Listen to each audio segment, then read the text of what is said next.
Mes amis, un nouveau diagramme sur un ouvrage illustré salé qui s'intitule cette fois-ci Essor des vagues. Bon, moi j'ai cru à un ouvrage de généalogie maritime. Quelle déception! Mais quelle déception!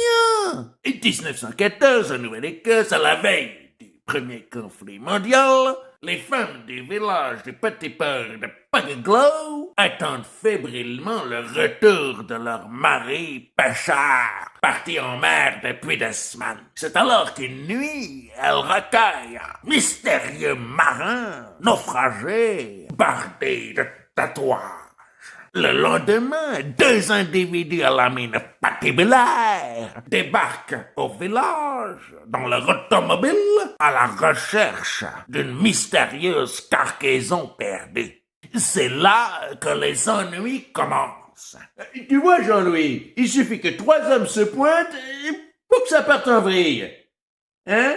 Comment ça, c'est de la misandrie? N'importe quoi. Les femmes vont se serrer les coudes pour faire face à la violence qui s'annonce. Mais surtout pour préserver le lourd secret qui unit certaines d'entre elles. Tu vois, Jean-Louis, il suffit que trois femmes aient un secret pour que ça parte en vrille. C'est de la misogynie, ça. Hein? Le scénario est construit comme un thriller étouffant.